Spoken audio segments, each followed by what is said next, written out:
All right, so did a whole bunch of work, and what are the results? Okay, well, we've already talked, and I'm going to focus on, as I go through this chart, I'm going to focus on where it was in the percentile on the bell curve, because that's my metric for how good the screen was, if you will. So we've already talked about the retail industry where we're 87%, and we got a CAGR of 11.4. What happens if one of the industries I looked at, not sector, I just said, let me go after the tech sectors, the tech industry. Yeah, tech overall, this is all the stocks in the tech industry, rotated annually, only got 5.5%. So tech, surprise, surprise, that's 99. The tech industry has not exactly been blowing the doors off the world. Okay, not a surprise. The screen did 6.5. Okay, that's the 65th percentile. It's a pretty poor screen. Okay, my heuristic rule of thumb here is if you're in the 90s, it's an excellent screen. If you're in the 80s, it's a good screen. 70s, it's fair, and 60s, it's poor, and everything below the 60s, poor. Okay.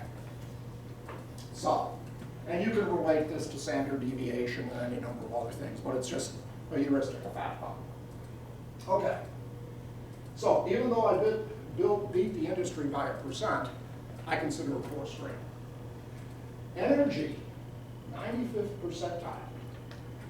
The sort is just a peg rate sort. That's all the sort is.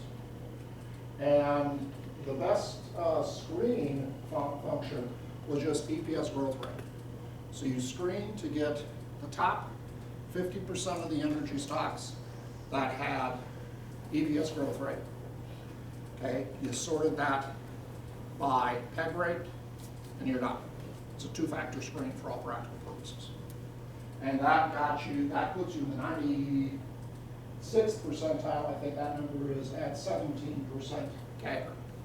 Okay, and you can look at the rest of the numbers. Next one, utilities. EPS growth rate was the best sort. All you had to do was sort. The screen was the best screen, was also EPS growth rate. 76th percentile. So I think this is fair. 9.1%.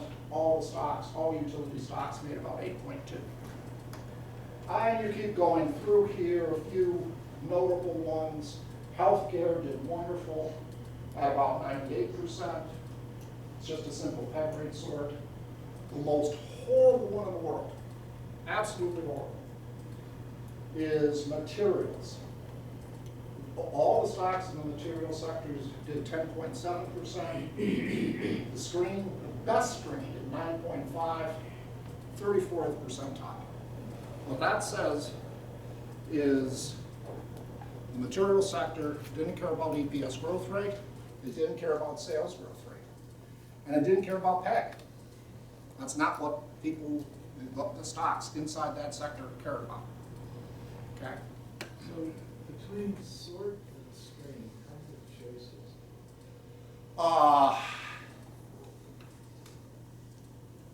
I have 4 sort choices, 3 screen choices, but 3 of the sorts and 3 of the screen are exactly the same.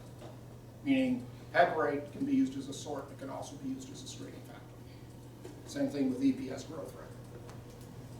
So my brain, the answer is what? It's not 12, it's some number less than It's the worst it can be, counting every sort factor uniquely, and every screen factor uniquely is 7.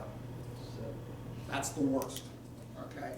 And in reality, it's really 6, because if you screen by peg rate and you sort by peg rate, it's the same thing. It's 3 times 2.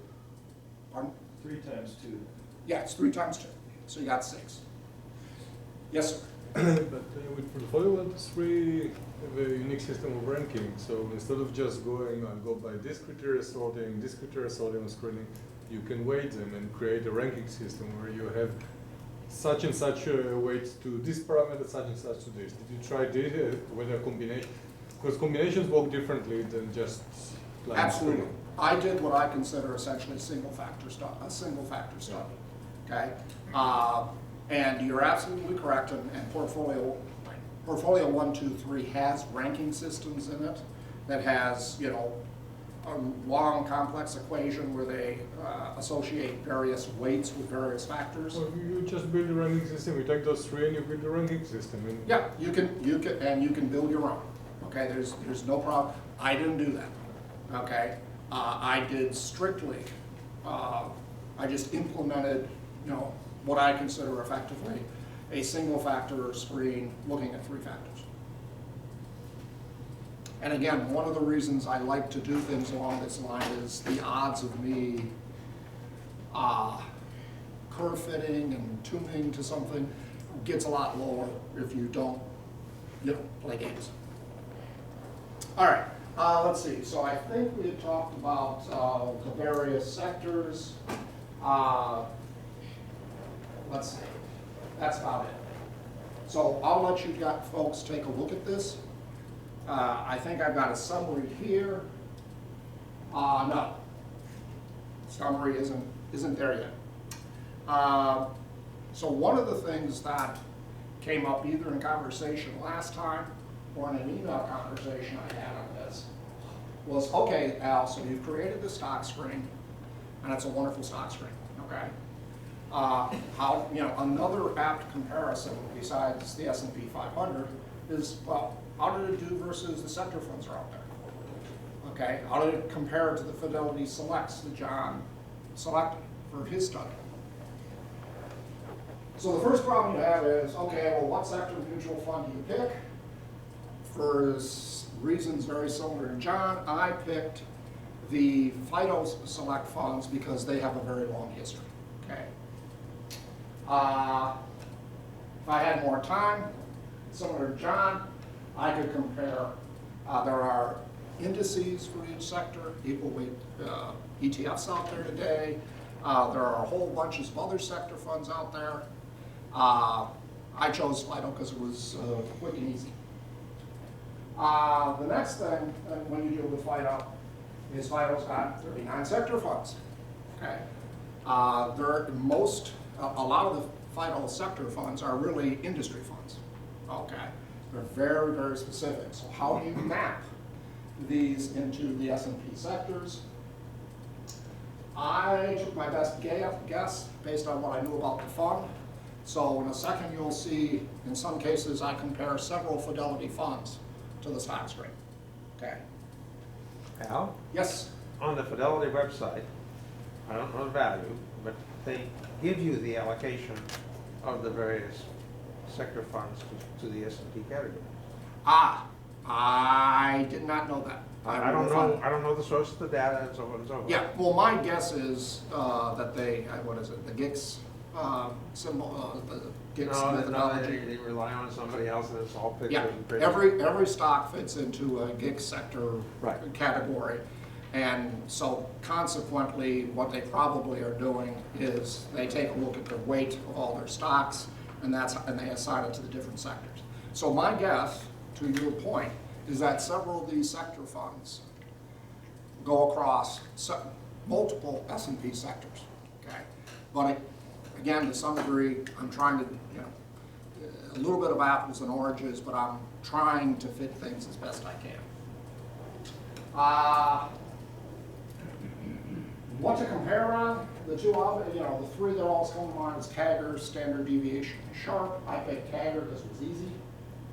And for an initial comparison, I think it's a good shot. Here is the table. So, the way to read this table, I'm going to start with energy because it's good. Here's the first part of the the table is what happens if you take all the stocks in energy and just rotate them manually. That gave 14%. What happens if you take the top 25 for the screen? That ended up with 17%. That's about the 96th percentile. This is all the stuff we just saw. Well, how did Fidelity Select Energy Services do? I picked those two funds as, geez, they're dealing with energy, they're probably in the same space. Well, 9.3%. Okay. And so Fidelity Select in this area were outperformed. Let's take something else here where there's a mix. All right, let's take materials, okay? Materials, all the stocks rotated 10.7% CAGR a year. Thank you, sir. Okay. And it's back working again? Yes, sir. All right. All right. Now, and don't take this the wrong way, I won't have to give you people the thing. The thing. The thing. So here we go. 34%, 9.6. This is one of the worst performing screens. I compared that in materials to natural gas, natural resources, and Fidelity Select materials. They ranged from 9.9% to 11.1%. So in this particular case, Fidelity won. Okay? Worst performing screen, Fidelity won. Let's see if there's anything else that's interesting here. Let me move this over.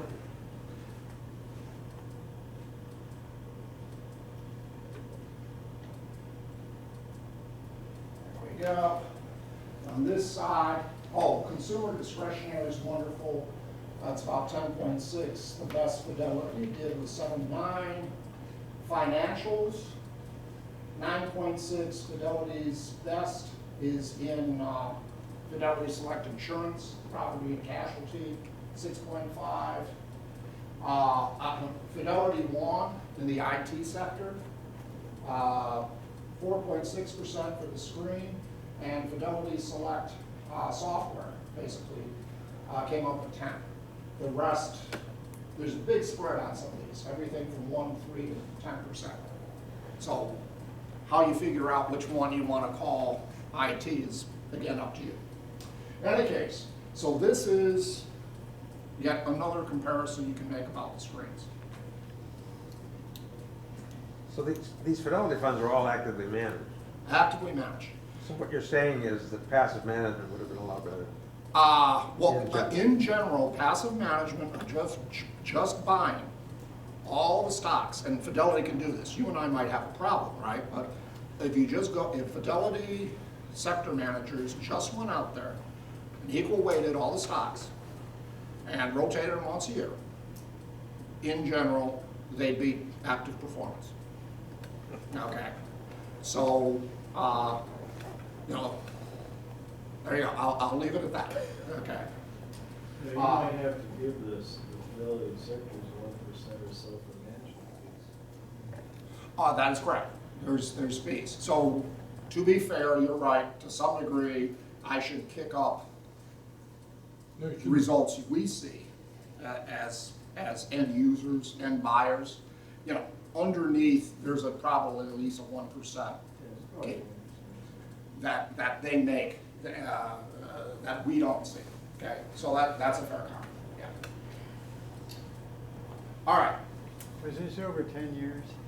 This is over 14 years, 14. from August 20th of 99 to August 21st of 2013. Those dates were picked because I did the first study on August 21st of 2013, and I wanted to have an equal number of years, and portfolio of 1, 2, 3 doesn't go past 99. So that's the detailed rationale for why those exact dates were picked. All right. So here's the summary. As I've already said, sorts dominate performance. Okay. Some of you who may remember me back from the VectorVest group, I always used to talk about the sorts in that group. Okay. The same thing is true here. The sorts tend to be the overwhelming item that determines the performance of screen, not the screen factors in terms of which stocks you throw out. 8 of the 10 sector screens were the 70th percentile. All screens meet the S&P 500. Compared to all stocks, 7 of 10 well, 9 of 10 beat the all stocks, the equivalent of buying all the stocks in the sector. Let's see, 7 of 10 sectors, sector screens had a better Sharpe ratio. So I walk away with this and I go, simple, single factor screens do pretty well. So at this point, any questions on the retail sector, well, the retail screen, which I apply to all these sectors, before I wander off and start the other screen? Going once, twice, we're on to the next screen.